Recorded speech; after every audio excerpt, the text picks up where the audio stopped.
안녕하세요 여러분. 오늘은 한국사 그중에서 전근대사 두 번째 시간으로 중앙집권적 고대 국가가 발전하는 과정에 대해서 살펴보도록 하겠습니다. 우리가 지난 시간에는 전근대사 첫 번째 시간으로 우리나라 최초의 국가인 고조선과 그 고조선의 변천 그리고 멸망, 그 후에 이제 한반도와 만주 지역에서 등장한 다양한 초기 국가들의 형태 그리고 특징에 대해서 좀 살펴봤었는데요. 마지막에 봤던 그 초기 국가의 형태와 특징에서 오늘 내용들은 시작한다고 보시면 돼요. 다양한 초기 국가들이 있었죠. 뭐 부여나 고구려, 그 다음에 옥저, 동해, 삼한의 여러 소국들이 있었는데요. 그런 나라들 중에 이제 중앙 집권적인 고대 국가로 발전한 나라가 세 나라가 있습니다. 다들 아시는 고구려, 백제, 신라가 되겠죠. 오늘은 그런 고구려, 백제, 신라가 중앙 집권적인 고대 국가의 형태를 어떤 과정을 거치면서 만들어 가는지 그 과정에 대해서 한번 살펴보도록 할 거고요. 요걸 바탕으로 다음 시간부터는 본격적으로 고구려, 백제, 신라가 다양한 항쟁을 겪으면서 결국 신라에 의해서 삼국이 통일하는 과정까지를 살펴보도록 하겠습니다. 자, 다시 한번 강조를 해드리면요. 오늘은 지난 시간에 배웠던 초기 국가의 다양한 형태부터 한번 시작을 해보도록 하겠습니다. 자, 그럼 우리 중앙집권적 고대 국가의 발전 과정에 대해서 조금 더 구체적으로 살펴보도록 하겠습니다. 자, 우선은 이렇게 중앙집권적 고대 국가로 발전한 나라가 어떤 나라들이 있었는지 살펴볼 필요가 있겠죠. 다들 아는 삼국이라고 불리는 나라입니다. 바로 고구려와 그 다음에 어딜까요? 백제, 그 다음에 신라이죠. 자, 요 세 나라가 어떤 과정을 거치면서 발전하게 되었는지, 그럼으로써 왕을 중심으로 한 중앙집권 국가로서 기틀을 갖춰나가게 되었는지 그 과정의 일반적인 형태를 먼저 살펴보도록 할 거고요. 그런 일반적인 형태가 각 국에서는 어떤 식으로 어떤 시기에 등장하게 되는지 개략적으로 정리하면서 오늘 수업을 좀 마무리해 보도록 할 겁니다. 자, 우선은 지난 시간에 배웠던 내용부터 한번 시작을 해보도록 합시다. 고조선이 멸망한 이후에 만주와 한반도 지역에선 다양한 나라들이 등장을 하는데요. 최북단에는 부여가 있었고요. 자, 그리고 그 다음에는 고구려, 그 다음에는 옥저, 그 다음에는 동해, 그 다음에는 삼한 중에 이제 마한이 있었고, 그 다음에 편한, 그 다음에 진한이라는 연맹체가 있었습니다. 자, 요 다양한 나라들 중에 삼국으로 발전하는 나라 하나 있죠? 어디요? 고구려가 있습니다. 요 고구려 같은 경우는 이제 삼국으로 발전을 하게 된다라는 건 그만큼 중앙집권화에 성공을 거둔다라는 거겠죠. 자, 그 성공을 거두는 과정에서 고구려 같은 경우는 옥저라든지 아니면 동해 지역을 점령을 함으로써 영토를 확장해 나가게 됩니다. 그러면서 소국 단계에 머물렀던 옥저나 동해 같은 경우는 사라지게 되는 거고요. 자, 그리고 마한, 변한, 진한 같은 경우는 요 변한 같은 경우는 후에 연맹체로서 이름이 가야로 변화하게 된다고 생각을 하시면 되는데요. 이 마한에 속해 있던 백제라는 나라와 진한에 속해 있던 신라라는 나라가 성장을 해 나가게 되면서 백제가 마한 지역을 점령하고 신라가 진한 지역에 있는 다양한 나라들을 점령해 가면서 고대 국가로 성장을 해 나가게 됩니다. 자, 이건 무슨 얘기냐? 고구려, 백제, 신라는 다양한 사건들을 거치면서 권력이 왕을 중심으로 집중되기 시작을 했고요. 그걸 통해서 중앙집권적인 고대 국가로 발전해 나갔다라는 겁니다. 거기에 성공하지 못했던 게 가야와 그 다음에 연매왕국 단계에서 머물렀던 부여가 되겠죠.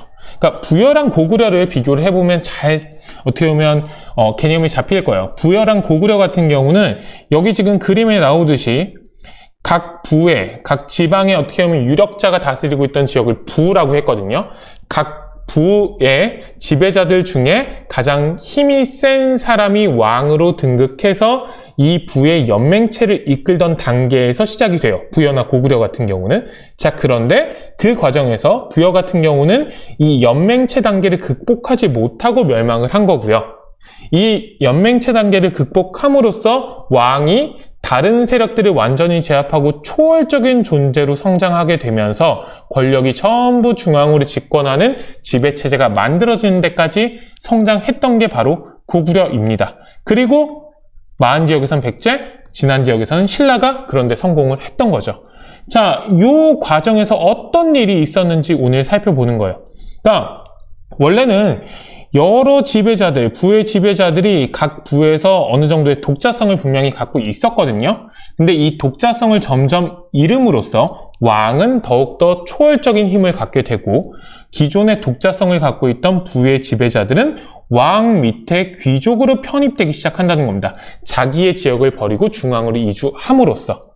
이건 무슨 얘기냐? 모든 게 중앙에서 이루어지는 지배체제가 갖추어졌다라는 거예요. 그러니까 예전에 힘있던 세력들이 어디로 이주해 왔을까요? 중앙으로 이주해 왔다는 거겠죠. 그건 무슨 얘기냐? 왕의 힘이 그만큼 커졌다는 겁니다. 왕권이 강화되었다라는 거죠. 즉 중앙집권적 지배체제가 형성되었다라는 건 그만큼 왕권이 엄청나게 강화되었다라는 겁니다. 그럼 그 왕권이 강화되는 과정에서 어떤 일들이 있었느냐? 일단 간략하게 정리를 해보면 정복전쟁이 치열하게 벌어졌고요. 이 정복전쟁이 치열하게 벌어지는 과정에서 독자성을 갖고 있던 부가 독자성을 잃고 왕이 관리를 파견하는 행정구역으로 형성되게 됩니다. 자, 그리고 그 이전에 독자성을 가지고 있던 부의 지배자라든지 그 지배자 밑에 있던 신하들이 중앙의 관료로 편제가 되면서 관등제나 관복제가 상당히 발전을 하게 되고요. 이런 식으로 중앙집권적 지배체제가 발전하는 과정에서 앞선 중국의 문물인 율령과 불교가 수용이 되면서 중앙집권적 지배체제를 뒷받침해주기 시작을 합니다.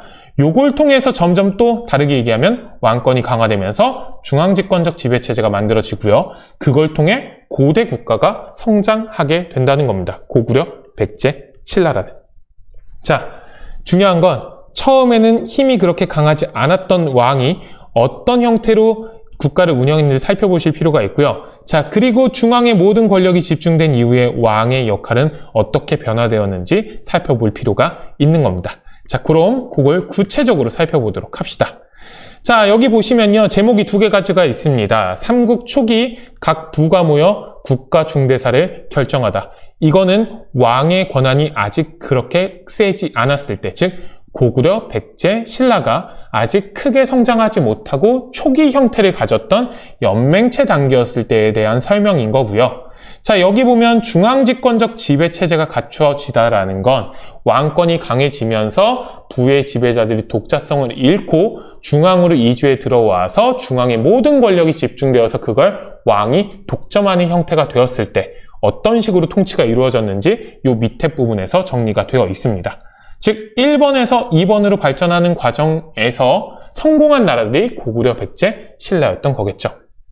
자, 우선 초기의 삼국은 부여나 가야랑 마찬가지로 여러 부가 모여 구성한 연맹체에 불과했습니다.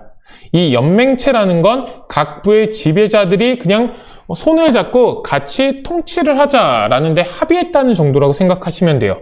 그러다 보니까 각 부의 지배자들은 기존에 자기들이 다스리고 있던 영역이나 그 영역에 살고 있는 백성들을 거느리고 있겠죠. 즉 독자성이 있다는 겁니다. 독자성이 있으니까 자체적으로 관리를 임명해서 그 부를 스스로 통치했겠죠. 요 부의 지배자들이 손을 잡고 우리 한번 같이 나아가 봅시다 한 게 고구려, 백제, 신라의 시작이었다고 보시면 돼요. 자, 각 부의 지배자들 같은 경우는 각 나라에서 부르는 호칭이 좀 달랐습니다. 고구려에선 가, 그 다음에 백제에선 솔, 그 다음에 신라에선 간이라고 불렀는데요. 요건 실제 발음은 이게 아니었을 수도 있기는 해요. 왜냐하면 중국 측에서 한자로 그걸 옮겨서 적어놓은 발음이다 보니까. 자, 그런데 어찌되었든 고구려는 가, 백제는 솔, 신라는 간이라는 지배자들, 각 부의 지배자들이 연맹을 맺고 나라를 만들어 갔던 거죠. 자, 그 중에서 그나마 강한 부의 지배자가 뭐가 됐던 거에 불과할까요? 왕이 됐던 거에 불과한 겁니다. 그러니까 이 시기의 왕은 각 부의 지배자들의 대표자 정도 된다고 생각하시면 돼요. 지배자들의 대표자 정도. 자, 그러니까 왕의 권한은 각 부를 아우를 만큼 크지 않았다라는 건 각 부에서 독자성을 갖고 있었다라는 겁니다. 선생님이 지금 계속 독자성을 갖고 있었다는 얘기를 강조를 하는데요. 그만큼 독자적인 시스템을 갖고 있던 각 부의 대표들이 손을 잡고 연맹을 만든 단계에 불과했다라는 겁니다. 자, 그러니까 당연히 국가적인 차원에서, 국가 전체적인 차원에서 중요한 내용들을 결정할 때는 왕이 대표자라고 할지라도 마음대로 결정할 수는 없겠죠. 자, 그러니까 전쟁이나 중대한 범죄의 처벌 등과 관련된 국가의 중요한 일은 왕뿐만 아니라 각 부의 지배자들이 중요한 건 이겁니다. 함께 회의를 해서 결정합니다. 왕 마음대로 혼자 정할 수 없다라는 겁니다. 왕과 지배자가 함께 결정을 하니까. 요게 그 당시에 어떻게 보면 지배 구조였다라는 걸 포인트를 잡으시면 돼요. 왕과 각 부의 지배자가 함께 회의를 열어서 결정했다라는 거. 요 회의와 관련된 기록이 남아 있는데요. 고구려에서는 그 회의를 제가 회의라고 불렀다고 합니다. 아까 고구려의 각 부의 지배자의 이름을 가라고 불렀잖아요. 모든 가들이 모인 회의라는 뜻이에요. 그러니까 그 가들의 대표자인 왕도 여기에 참여를 했던 거겠죠. 백제나 신라 같은 경우는 그러니까 각 부의 지배자들이 모여서 열었던 회의에 대한 기록은 아쉽게도 남아있지는 않아요. 그런데 비슷한 어떻게 보면 과정을 거치면서 경로를 거치면서 발전했다는 걸 우리가 생각을 해본다면 백제에선 제솔회의라든지 신라에선 제간회의 같은 것들이 있었을 거라고 우리가 추정을 해볼 수는 있겠죠. 이런 것들이 제솔회의나 제간회의 같은 것들이 훗날에는 정삼회의, 그 다음에 화백회의 같은 걸로 발전하게 됩니다. 근데 그거는 약간 성격이 달라요. 그건 조금 이따가 우리 한번 살펴보도록 하고요. 자, 요런 식으로 연맹체 단계에서 시작되었던 삼국은 점점 정복전쟁을 추진하는 과정에서 왕에게 권력이 집중되기 시작을 합니다. 전쟁을 벌이는 과정에서 전쟁의 효율성을 위해서 지배권이 점점 왕을 중심으로 어떻게 보면 집중되기 시작을 하는 거고요. 그 과정에서 승리한 왕 같은 경우, 전쟁에서 승리한 왕 같은 경우는 권위가 상승을 하게 되면서 예전의 부의 지배자들을 압도하는 힘을 갖기 시작하는 거겠죠. 그럼으로써 이제는 예전에는 왕이 각 부의 지배자들의 대표 정도 급이었다면 이제는 그 지배자들을 아예 뛰어넘는 새로운 단계로 성장하게 되는 겁니다. 즉, 각 부의 지배자들을 초월한 초월자로서의 왕의 권력이 강해지기 시작을 하는 거겠죠. 자, 이렇게 정복전쟁이 추진되는 과정에서 왕을 중심으로 한 중앙집권 지배체제가 갖추어지기 시작을 합니다. 자, 무슨 얘기냐면 각 부의 세력이 이 과정에서 점점 약해지기 시작을 했다라는 거죠. 자, 그러니까 핵심은 뭐냐면 각 부의 자치적인 성격이 약해진다는 겁니다. 그러니까 그 이전에 초기 국가 단계에서는 왕일지라도 다른 부의 일에는 간섭을 못했어요. 근데 이제 왕의 힘이 커지고 초월적인 존재가 되니까 다른 부의 일도 간섭하기 시작을 하게 되고요. 그 부를 직접 통치할 수 있게 되는 겁니다. 즉 무슨 얘기냐? 중앙에서 그 부를 직접 통치하는 행정 조직으로 개편을 할 수 있게 된다는 거야. 예전엔 독자성을 가지고 있던 지역이었던 부가 일개 행정 단위로 변화를 하게 된다라는 거죠. 뭘 이루면서? 자치적인 성격, 즉 독자성을 잃게 되면서. 자, 그러니까 원래 독자성을 갖고 있던 각 부의 지배자들 같은 경우는 독자성을 잃게 되니까 이제 권력을 찾아 중앙으로 이주해 오게 되겠죠. 그리고 왕 밑에서 중앙의 귀족으로 변화하기 시작을 하는 겁니다. 각 부의 지배자들, 예전에 가나, 소리나 간들이 이제 중앙으로 이주해 와서 거기서 활동하는 귀족으로 변화하게 된다라는 거죠.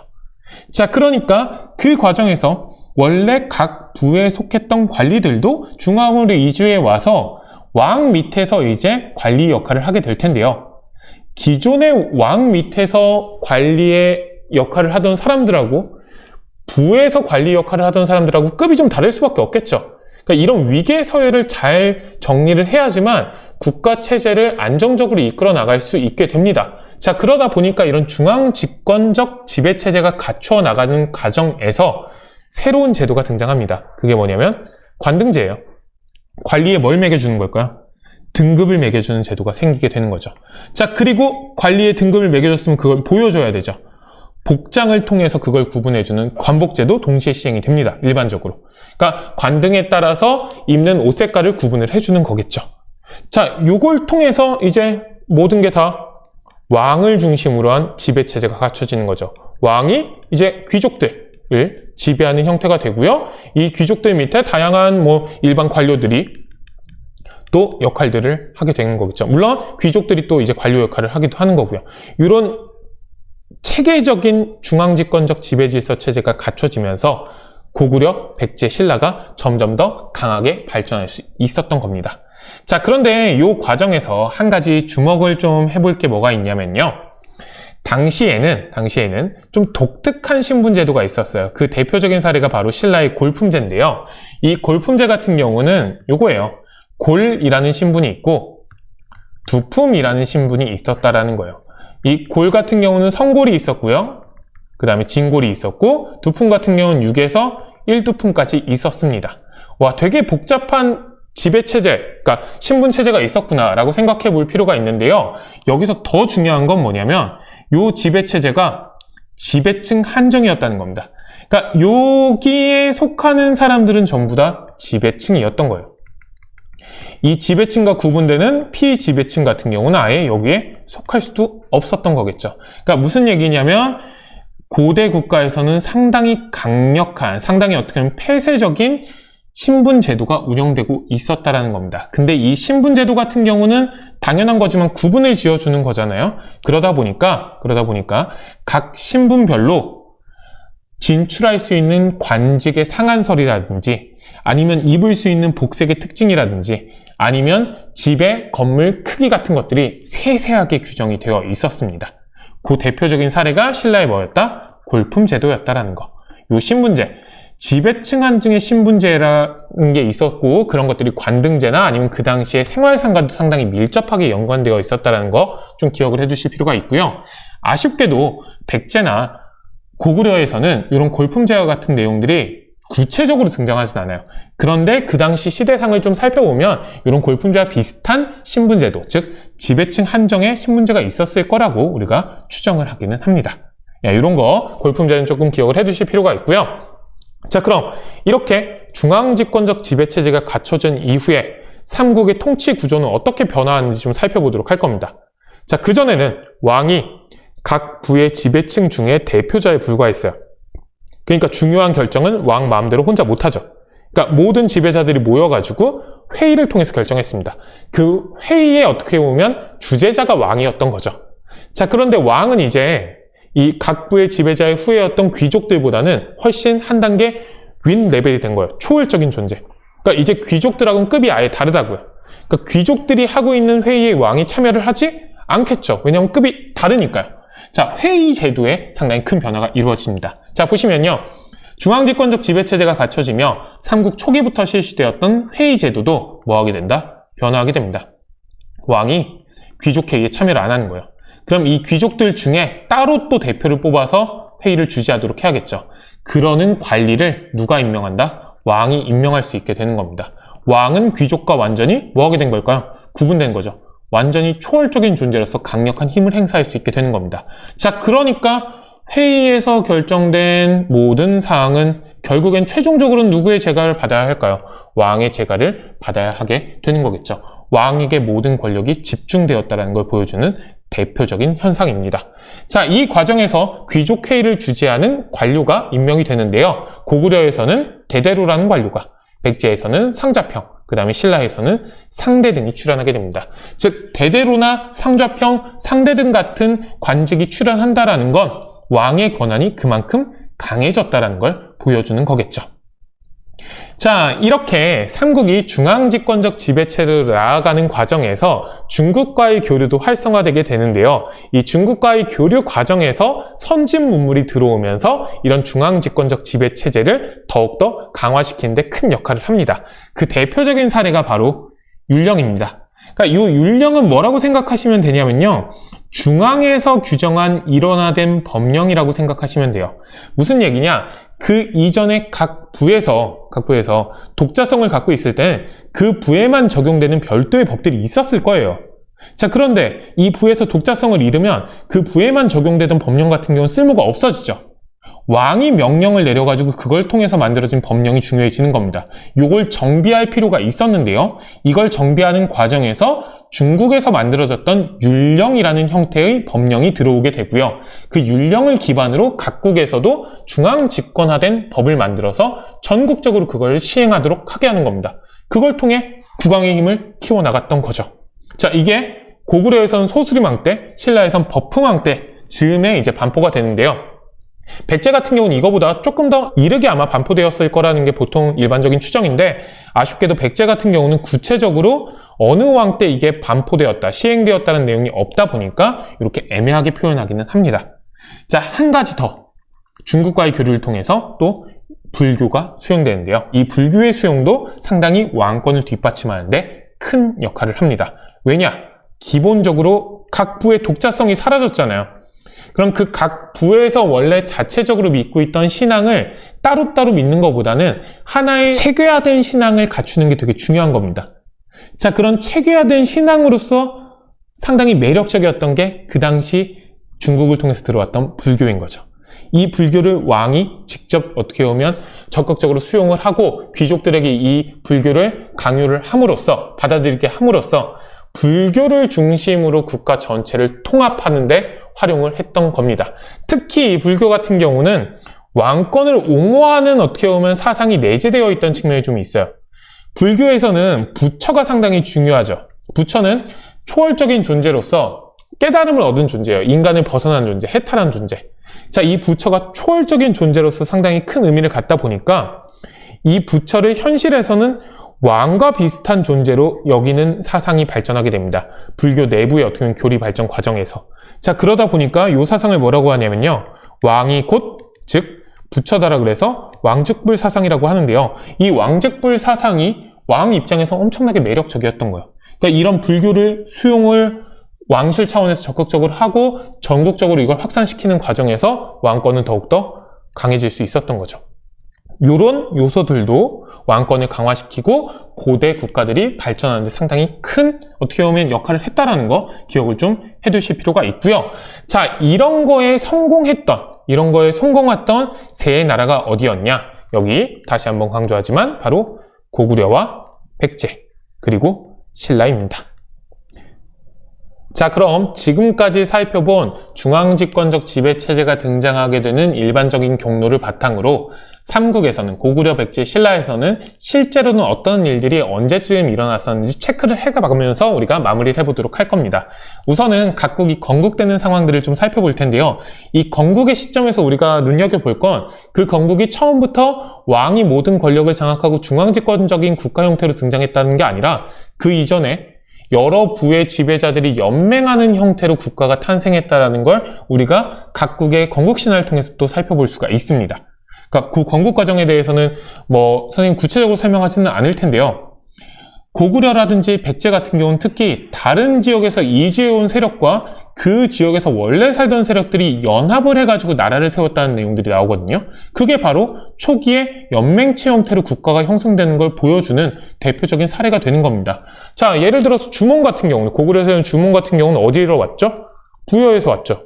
부여에서 원래 졸본 지역에서 살고 있던 사람들하고 연합해가지고 국가를 형성한 거잖아요. 그러니까 주몽이 훨씬 더 큰 힘을 갖고 있으니까 왕이 되기는 했지만 졸본 지역에 있던 원래 각 부의 세력들도 상당히 독자성을 갖고 연맹을 하는 상황이었던 겁니다. 처음에는. 자, 그리고 후에 국내성으로 수도를 옮기고요. 고구려는 이 과정에서 오부 연맹의 토대로 성장을 했다는 내용이 나오죠. 이게 그러니까 초기의 형태를 설명을 하는 겁니다. 자, 그런데 태조왕 즈음이 되면은 옥저를 복속하고 한 군현을 공격하는 등 정복전쟁에 엄청나게 큰 성과를 거두면서 뭘 강화시킨다? 왕권을 강화시키는 거죠. 자, 그리고 이 강화된 왕권을 바탕으로 기존의 독자성을 갖고 있던 5부에서 독자성을 완전히 제거하고 그걸 보여주는 형태로 행정제도를 개편합니다. 기존에는 5부가 계루부라든지 전로부라든지 이런 부족명이 부의 이름에 붙어 있었는데요. 이걸 동부나 북부로 아무 뜻이 없는 그냥 위치만 나타내는 형태로 바꿔주는 겁니다. 고국천왕 때.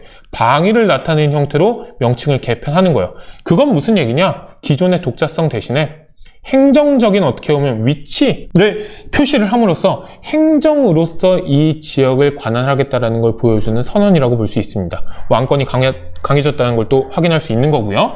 자, 이를 바탕으로 미천왕 때에는 낭랑을 공격해서 대동강유역, 즉 평양 지역까지 차지하면서 고구려가 큰 성장을 하게 됩니다. 이게 313년의 일인데요. 이게 조금 중요한 건 요거랑 관련이 있어요. 이 고구려가 대동강 유역을 확보한 이후에, 즉 낭랑 지역을 공격해서 여기를 점령한 이후에 고구려와 백제 간의 직접적인 충돌이 커지기 시작을 합니다. 왜냐하면 여기 지도 보시면요. 지도 보세요. 왼쪽에. 이 지역이 낭랑이었던 거예요. 그러니까 이 낭랑 지역을 고구려가 차지하게 되니까 성장하던 백제랑 이제 충돌을 하게 되면서 둘 사이에 상당히 큰 격렬한 갈등들이 터지게 되는 거겠죠. 언제부터? 4세기 초부터. 이거 조금 이따가 다시 한번 살펴보도록 할 거고요. 자, 이제 백제입니다. 백제 같은 경우는 이 원조 같은 경우는 주몽의 아들이었죠. 즉 원조는 고구려의 유임으로써 고구려 지역에서 내려온 세력인데 한강에 있던 토착 세력들하고 함께 백제를 세운 거예요. 여기도 연맹체에서 시작했다는 거 우리가 알 수 있는 거겠죠. 자, 그리고 이 백제 같은 경우는 마한의 여러 소국 중에 하나였는데요. 한강 지역이라는 지리적인 이점을 바탕으로 급격하게 성장을 합니다. 다른 지역보다 훨씬 더 중국하고 교류하기도 쉬웠고요. 인적 자원이라든지 물적 자원을 확보하기가 되게 쉬웠거든요. 그러다 보니까 고구려나 신라에 비해서 조금 더 중앙 집권화가 빠르게 이루어지는 측면들이 있습니다. 그거 조금 이따 살펴보시고요. 자, 이 세 나라 중에 가장 발전이 좀 더뎠던 건 경주 지역의 지난해 소국 중 하나였던 사로국입니다. 이 사로국이 신라로 발전을 하게 되는데요. 이 사로국 같은 경우도 사로 육촌이 사로국을 세웠다라고 기록에 남겨져 있어요. 즉 6개의 어떻게 보면 세력이 힘을 합쳐가지고 사로국을 세웠다. 그리고 그게 신라로 발전했다라는 건데요. 얘네도 초기에 연맹체 형태였다는 걸 보여주는 가장 대표적인 건 뭐냐? 박씨, 석씨, 김씨가 얘네는 아예 성씨가 다른 사람들이 돌아가면서 왕위를 차지했었어요. 그건 무슨 얘기냐? 박씨 세력, 석씨 세력, 김씨 세력 각각 힘이 비등비등했다라는 거죠. 그러다가 점점 김씨 세력이 힘이 커지게 되면서 내무랑 시기에 가서야 김씨의 왕위 세습이 완전히 확립이 됩니다. 즉 박씨랑 석씨를 제치고 이제 슬슬 힘을 더욱더 키워나가기 시작한다는 거죠. 자, 이러한 중앙집권적인 변화에 다다르지 못했던 나라가 바로 가야입니다. 낙동강 하류의 변환 지역에서는 김해의 금강가야를 중심으로 여러 소국이 연맹을 이루면서 이 연맹을 가야연맹이라고 부르면서 이 가야연맹이 서서히 성장하게 되는데요. 이 가야연맹 같은 경우는 중앙 집권화 하는 데는 성공하지 못합니다. 자, 그래서 우리가 보통 삼국시대라고 부르죠. 중앙 집권화를 성공했던 고구려, 백제, 신라가 이 시대에 어떻게 보면 항쟁을 이끌었기 때문에 요 삼국의 시대, 그리고 그 사이에 가야도 있었고요. 고구려 북쪽에 꽤 오랜 시간 또 부여도 존재하긴 했는데요. 이 부여랑 가야 같은 경우는 연맹체 단계에서 벗어나지 못하고 결국엔 멸망을 한다는 것까지 정리를 해보시면 되겠습니다. 자, 마지막으로 여기 삼국의 체제 정비와 관련해가지고 실제로 그럼 아까 살펴봤던 다양한 제도라든지 아니면 변화 같은 것들이 언제 등장했는지를 정리한 도표가 있는데요. 요 도표 같은 경우는 한번 차근차근히 한번 살펴보세요. 우리가 다음 시간에 4세기, 그 다음에 5세기, 그 다음에 6세기 같은 경우는 구체적으로 이때 어떤 일들이 있었는지 살펴보도록 할 겁니다. 그럼 그거 살펴보기 전에 1세기부터 3세기의 내용을 조금 살펴보시면 되겠죠. 자, 고구려 같은 경우는 아까 얘기했던 내용들이 다 나옵니다. 이런 식으로 점점 체계적으로 발전을 하는 과정에서 중앙 집권화가 이루어지게 되는데요. 그 과정에서 4세기 즈음부터 어디랑 충돌하게 되죠? 백제랑 충돌하게 되죠. 이 백제랑 충돌하는 과정에서 고국 원왕이라는 왕이 전사하는 국가적인 위기 상황을 맞게 됩니다. 이 국가적인 위기 상황을 극복하는 과정에서 체제 정비를 이루어 나가게 되는데요. 그 체제 정비에 성공하는 게 바로 소스림 왕이고요. 이 소스림 왕이 고구려의 중앙 집권화를 완성했다라고 평가받는 왕입니다. 자, 그러니까 이 소스림 왕이 국가적인 위기를 체제 정비를 통해서 극복한 이후에 다시 한번 힘이 성장해서 고구려의 전성기인 광개토대왕과 장수왕이 있을 수 있게 되는 거겠죠. 자, 그럼 백제를 살펴보도록 합시다. 자, 백제 같은 경우는 아까도 얘기를 했지만 한강을 중심으로 한 지리적 이점이 있었기 때문에 고구려나 신라에 비해서 훨씬 더 빠른 성장을 할 수 있었다고 했어요. 자, 그래서 관등제 같은 경우도 상당히 빠른 시기에 정비되는 모습들이 나타납니다. 자, 그리고 근초고왕 때 상당히 전성기를 맞이하면서 마한 지역을 완전히 정복을 하고요. 북쪽으로는 고구려랑 충돌을 하면서 아까 얘기했던 고국 원왕을 전사시키는 등 엄청나게 큰 성장을 빠르게 걷는 측면이 있습니다. 물론 불교 수용이 조금 늦은 측면이 있기는 하지만 이 불교 수용 같은 경우도 뭐 고구려랑 비교를 해서 그렇게 많이 늦은 건 아니에요. 그러니까 꼭 이 단계라는 게 뭐 처음에는 율령을 반포하고 그 다음에 불교를 수용하고 이런 것들이 순서가 정해져 있다라기보다는 요런 현상들이 대개 국가가 발전하고 고대 국가가 중앙 집권화되는 과정에서 나타나고 있다라는 거에 초점을 맞추실 필요가 있습니다. 꼭 순서가 정해져 있는 건 아니에요. 자, 신라를 보시면요. 아까도 신라 얘기를 했지만 지난해 소국인 사로국에서 출발을 했고요. 박씨, 석씨, 김씨가 돌아가면서 왕위를 계승하다 보니까 왕의 힘이 상당히 초기에는 약했다라고 했습니다. 이 왕의 힘이 그나마 어느 정도 정비가 된 게 김씨가 왕위를 세습하는 게 확립이 된 내무랑 때인데요. 이 내무랑 때를 보시면요. 한창 백제가 잘 나가던 전성기 시기에 내무랑이 즉위를 했었고요. 자, 그리고 고구려가 이제 체제 정비를 하고 한창 또 이제 급격하게 성장하기 직전의 상황, 그거랑 약간 겹치거든요. 그 즈음이었던 거예요. 그러니까 고구려랑 백제 같은 경우는 이미 어느 정도는 고대 국가로서 성장을 하고 중앙집권화로서 힘을 키워나간 상황에서 신라는 그나마 왕위를 그나마 이제 확립해 나가기 시작을 하는 겁니다. 그만큼 신라가 조금 늦었다라는 거죠. 이 신라가 이렇게 늦었던 신라가 어떤 과정을 거치면서 발전하고 결국에는 삼국을 통일해 나가는지 다음 시간에 거기에 초점을 맞춰서 신라의 발전을 보시면 됩니다. 자, 이렇게 고구려, 백제, 신라의 기본적인 어떻게 보면 내용들이 언제쯤 나타나는지를 체크를 좀 해봤고요. 다음 시간에는 4세기, 5세기, 6세기에 집중해가지고 이제 본격적으로 세 나라가 발전을 했으니까 충돌을 하겠죠. 그 충돌을 하는 과정에서 백제의 전성기였던 4세기의 특징, 고구려의 전성기였던 5세기의 특징, 신라가 급격하게 성장하는 6세기의 특징, 그리고 7세기의 결국엔 신라가 삼국을 통일하는 과정까지 한번 살펴보도록 하겠습니다. 즉, 다음 시간에는 삼국의 항쟁에 대해서 구체적으로 살펴보신다고 생각하시면 되겠습니다. 자, 긴 수업 듣느라 고생했고 오늘 수업은 여기까지입니다.